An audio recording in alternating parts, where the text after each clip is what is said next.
suis ravie de vous retrouver aujourd'hui dans cette nouvelle vidéo. Alors aujourd'hui, donc on se retrouve pour le bilan lecture du mois de février. Alors le mois de février pour moi a été un petit peu particulier puisque j'ai eu une très grosse panne de lecture. Je n'ai pas réussi du tout à lire pendant un peu plus de 2 semaines, ce qui est quand même énorme pour moi qui habituellement lit tous les jours. Voilà, donc je trouvais que c'était important de le dire parce que ça peut arriver et quand cela arrive, il faut prendre son mal en patience. Voilà, c'est ce que j'ai essayé de faire et c'est aussi ok de ne pas réussir à lire. Donc évidemment là, le bilan, j'ai seulement 3 livres à vous présenter puisque bon en moins de 10 jours, je n'ai pas pu lire voilà, autant de livres que j'aurais souhaité. Au demeurant, j'ai fait de très belles lectures, donc je suis quand même très contente de vous en parler aujourd'hui.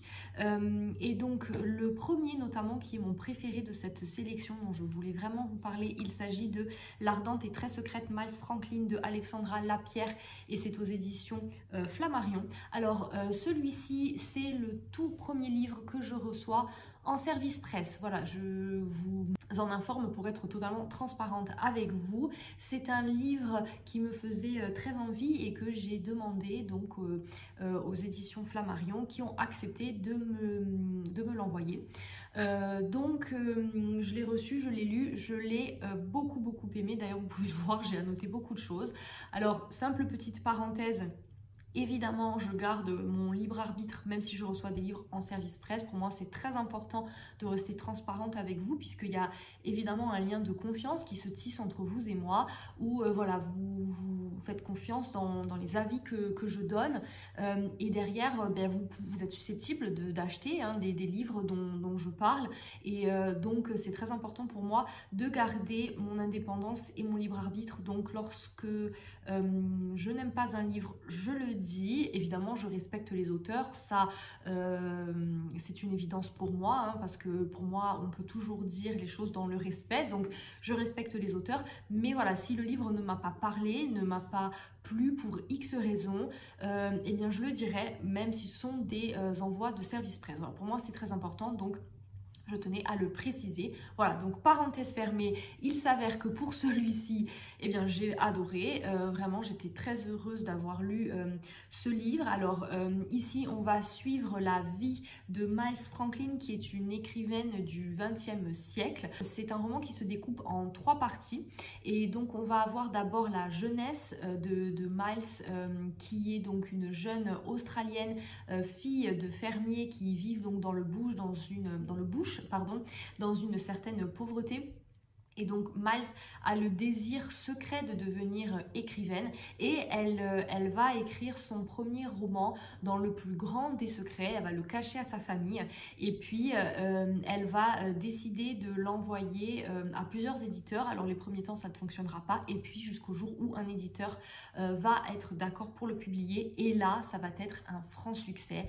Le livre va devenir un best-seller, tout le monde va se l'arracher et donc elle va être invitée à Sydney, la capitale, pour bien parler de son livre et puis parce que tout le monde veut rencontrer cette jeune autrice. Lorsqu'elle va arriver à Sydney, elle va découvrir donc tout ce cercle d'intellectuels qu'elle n'épargnera pas non plus d'ailleurs. Je vous laisse découvrir le roman, mais elle va se rendre compte aussi bien de toute l'hypocrisie qu'on peut retrouver dans ces cercles d'intelligentsia, de haute bourgeoisie, voilà. Donc ça, c'est la première partie du livre. Elle va, suite à ça, essayer de publier d'autres romans qui ne fonctionneront pas. Alors non pas parce qu'elle est dénuée de talent, mais pour plusieurs raisons que je vous laisserai découvrir parce que écrire en étant une femme à cette époque-là, ça reste très difficile. Donc voilà, je ne veux pas vous en dire trop parce que vraiment je trouve que de découvrir son histoire c'est fabuleux en fait, donc je ne veux pas vous donner trop de détails. Dans le second livre, donc on va la suivre dans son départ pour les Amériques puisqu'elle décide de partir tenter sa chance en Amérique puisque aucun éditeur ne souhaite la publier en Australie. Donc elle s'en va. Là-bas, ça va être à nouveau un nouveau monde qui va s'ouvrir. Elle va découvrir la cause des suffragettes, donc elle va s'engager dans des combats pour le droit de vote des femmes. Elle va rester plusieurs années et donc dans le second livre, on va suivre toutes ces péripéties aux États-Unis, donc à Chicago notamment, bien qu'elle va faire tout un périple dans l'Ouest également. Et puis la troisième partie se passera à Londres où elle va rentrer pour participer à l'effort de guerre puisqu'on va arriver à la Première Guerre mondiale. Tout au long de sa vie, elle ne cessera jamais, jamais d'écrire et c'est ça qui est impressionnant. Moi, ce que j'ai adoré dans ce roman, c'est de découvrir cette femme absolument extraordinaire. Vraiment, il n'y a pas d'autre mot. C'est une femme qui force le respect par le travail qu'elle va entreprendre toute sa vie durant. Une volonté, une perspicacité à toute épreuve. Elle tiendra debout grâce à la force de ses convictions. C'est vraiment un modèle, je trouve.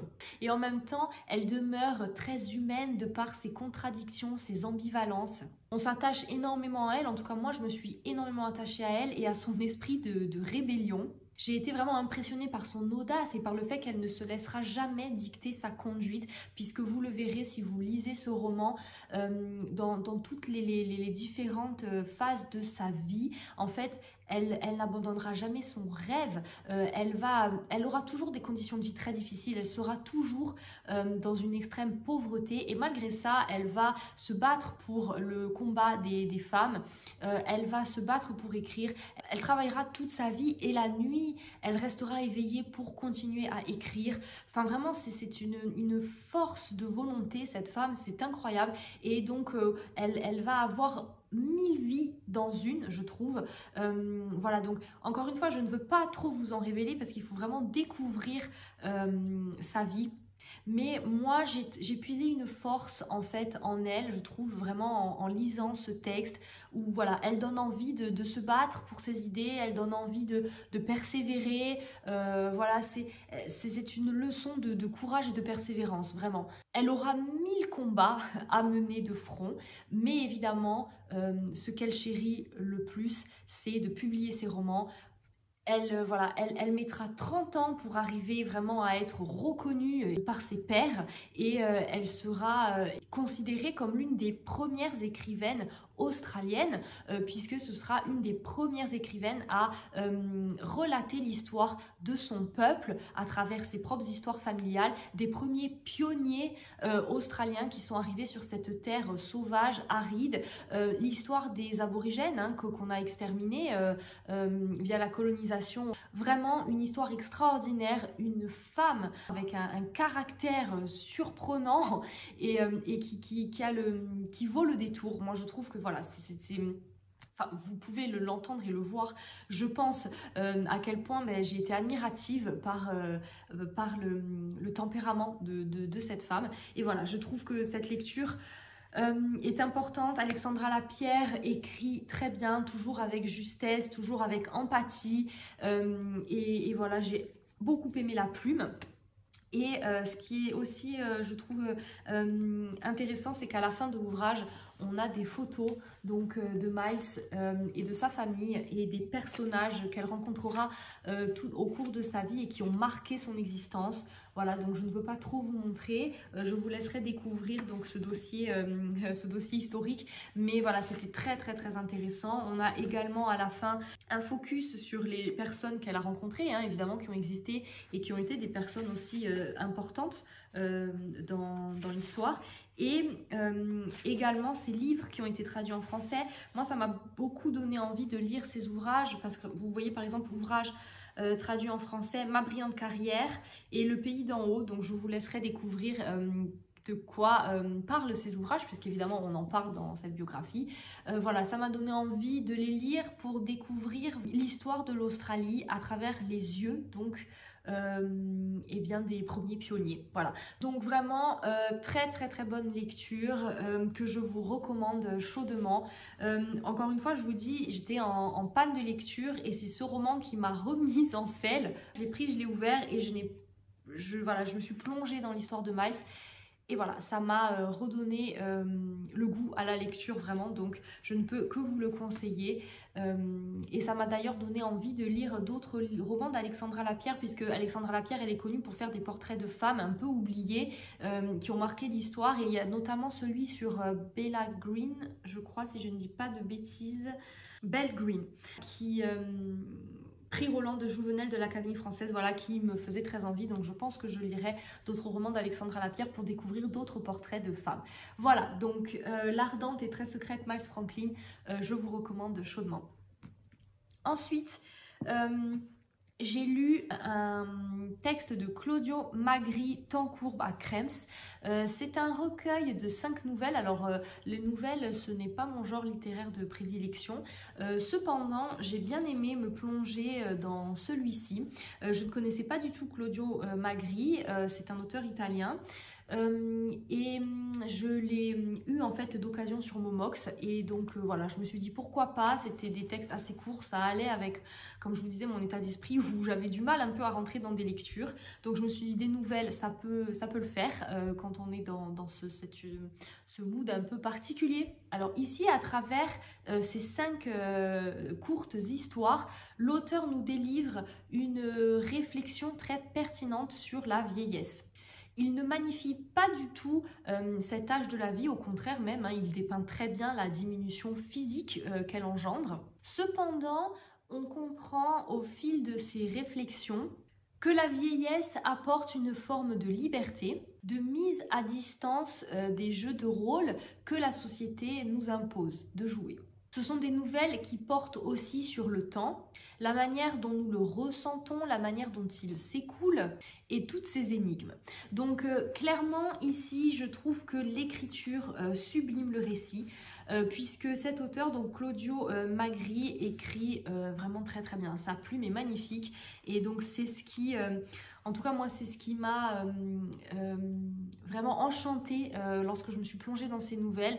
Je me suis vraiment délectée de cette plume où j'ai relu plusieurs phrases parce que je me disais oh, vraiment c'est tellement bien tourné, c'est joli, c'est agréable à lire et à entendre si on lit à voix haute. Donc vraiment, c'est un recueil de nouvelles que j'ai apprécié. Ce n'est pas un coup de cœur, mais je trouve que c'est très bien mené. Encore une fois, voilà, si vous êtes intéressé par le thème de la vieillesse, je trouve que ça peut être intéressant. Et voilà, moi j'ai aimé m'y plonger.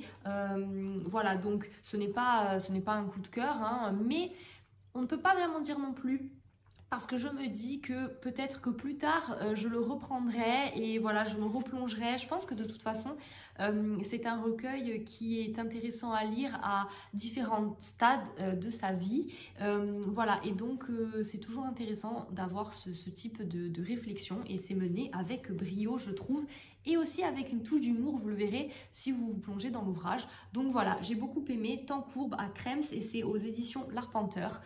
Et puis le dernier livre dont je souhaitais vous parler, c'est un petit peu particulier.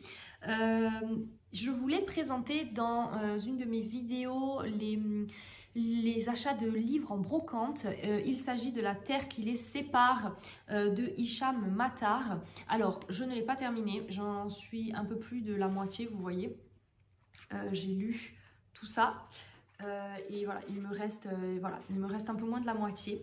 Alors pourquoi je dis que c'est une lecture un petit peu particulière? Parce que je suis mitigée clairement avec cet ouvrage et c'est pour ça que j'ai eu du mal à le terminer et je vais le finir, mais ça me prend un peu plus de temps que prévu je dois dire. Ici on va retrouver donc l'histoire d'Hicham Matar et de sa famille, donc c'est une autobiographie. Hicham Matar va nous raconter l'histoire de son pays, la Libye, et l'histoire notamment donc de son père qui va être un opposant au régime de Kadhafi et qui va être incarcéré et on ne saura jamais ce qu'il est advenu de lui, s'il est mort ou pas, et ce sera l'énigme de sa vie, vraiment de savoir ce qui est arrivé à son père. Donc dans ce contexte-là, l'auteur retrace extrêmement bien l'histoire de la Libye. On débute avec la Libye ottomane, puis il relate l'invasion italienne, le règne du roi Idriss, le coup d'État de Kadhafi et les révolutions arabes des années 2011. Si vous êtes intéressé par l'histoire de la Libye ou si vous voulez tout simplement en apprendre davantage sur l'histoire de ce pays, moi c'est ça en fait que j'ai bien aimé à travers la lecture de ce livre. Donc cet aspect-là du roman est très intéressant évidemment puisque ça retrace l'histoire de ce pays qui a eu une histoire impressionnante. Ce qui me laisse un petit peu perplexe, déjà l'auteur, ce n'est pas une lecture linéaire, c'est-à-dire qu'en fait il y a des retours dans le passé, si vous voulez, on fait vraiment des bonds dans le temps et c'est un peu décousu. Alors en tout cas c'était l'impression que j'en ai eue, donc il faut suivre les premiers temps, c'est un peu déroutant. Alors après on finit par s'y habituer et puis on a un peu les événements historiques en tête, donc on comprend mieux, mais je trouve que pour quelqu'un qui ne connaît pas du tout l'histoire de la Libye par exemple, c'est difficile de suivre. Alors petit à petit évidemment on comprend, mais c'est quand même difficile. Je dirais que peut-être avant de se plonger dans ce roman, il faudrait faire quand même des recherches sur l'histoire de la Libye pour avoir tous les événements historiques en tête et ne pas être perdu dans la chronologie de l'histoire parce que vraiment il fait des bonds dans le passé qui sont un peu perturbants, je trouve, à mon sens.